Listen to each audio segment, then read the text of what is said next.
क्या ये सब? तुम प्रेग्नेंट कैसे हो गई? मैं तो पिछले 2 साल से घर ही नहीं आया। ये बताओ किसके साथ काला मुंह कर रही हो तुम?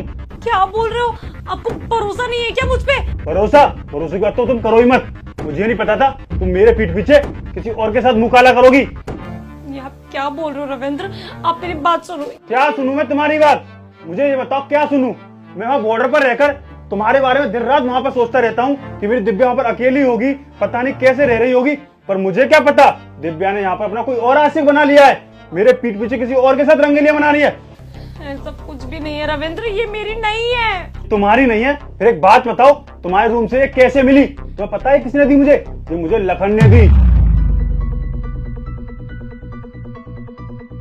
ये तो प्रेगनेंसी की किट है, पर साहब तो बॉर्डर पे रहते हैं, तो मालकिन कैसे प्रेग्नेंट हो गई? कहीं मालकिन साहब के साथ गलत तो नहीं कर रही?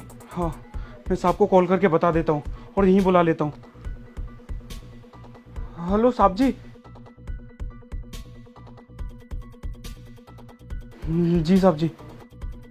रविंद्र, मैंने माना कि मेरे कमरे से मिली है, लेकिन मेरी बात पे यकीन करो, ये मेरी नहीं है। बस दिव्या, मैं तुम पे इतना भरोसा करता था और तुमसे इतना प्यार करता था, उसके बावजूद तुमने मुझे क्या दिया? धोखा।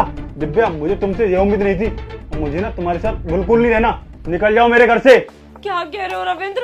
मैंने तुम्हें कोई धोखा नहीं दिया है और मैं भी तुमसे बहुत प्यार करती हूँ। बस, प्यार की बात ना तुम्हारे मुंह से अच्छी नहीं लग रही, क्योंकि तुमने पीठ पीछे बता दिया कि तुम किस तरह की बच्चलन औरत हो। मुझे ना तुम्हारे साथ रहना ही नहीं है और मुझे चाहिए तुमसे डाइवोर्स। तो अभी मेरे घर से निकलो और डाइवोर्स के पेपर ना तुम्हारे घर तक आ जाएंगे। इतनी बड़ी बात कर दी तुमने, डाइवोर्स? और क्या कह रहे हो तुम मुझसे? बच्चलन? हाँ, क्योंकि तुम बच्चलन हो, क्योंकि तुम पता नहीं किस किस का मुंह काला करती हो मेरे पीठ पीछे।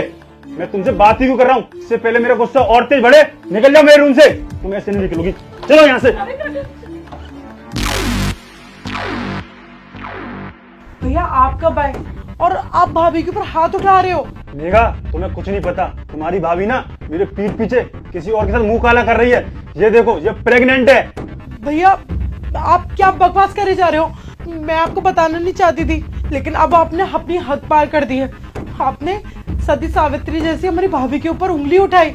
ये प्रेगनेंसी स्टेप उनकी नहीं, मेरी है। तुम्हारी है? जी हाँ, प्रेग्नेंट भाभी नहीं है। भाभी तो आपका इंतजार करती रहती थी यहाँ बैठ के, कब आप आओगे। और मुझसे बहुत बड़ी गलती हो गई थी। मैंने एक लड़के से प्यार किया था और मैंने उस पर विश्वास किया और उसने मुझे धोखा दिया। जब उसे पता चला कि मैं प्रेग्नेंट हूँ तो वो मुझे छोड़ के चला गया और ये सारी बात मैंने भाभी को बताई थी। और भाभी, आप अपने ऊपर इल्जाम ले रहे थे जबकि आपने कोई गलती भी नहीं करी और आप उनको घर से बाहर निकालने चल दीजिए। आपको इतना भी विश्वास नहीं है उनके ऊपर। जो औरत आपकी एब्सेंस में आपके माँ बाप का ख्याल रख रही है, आपकी बहन का ख्याल रख रही है, इस पूरे घर को संभाल रही है, वो भला आपको धोखा कैसे दे सकती है भैया? मेघा, मुझे लगा ये दिव्या की है। ये लखन ने मुझे। वो सिर्फ एक भाभी होने का अपना फर्ज निभा रही थी। उन्होंने सारी गलती ये जानती हुए कि उनको घर से बाहर निकाला जा सकता है, उसके बावजूद भी एक बार भी सच नहीं बोला। सारी गलती अपने ऊपर ले ली। बेस मेरी स्ट्रिप है। सॉरी दिव्या, जाने अनजाने में मैंने तुमसे बहुत कुछ कह दिया। मुझे माफ कर देना। कोई बात नहीं, अभी जरूरी है कि हम दीदी को देखें। उन्हें हमारी इस वक्त बहुत ज्यादा जरूरत है, हमें उन्हें संभालना चाहिए। भैया मुझे उस लड़के के खिलाफ ना पुलिस कंप्लेन करनी है, क्योंकि बात अब मेरे तक नहीं रही है, अब सबको पता चल चुकी है। हाँ, मुझे ये डर था कि जब आप लोगों को पता चलेगी तो पता नहीं क्या ही होगा, लेकिन मैं नहीं चाहती किसी और लड़की की जिंदगी खराब हो। हम लोग पुलिस स्टेशन चलते हैं। हाँ मेघा, मैं तुम्हारे साथ चलता हूँ। चलो।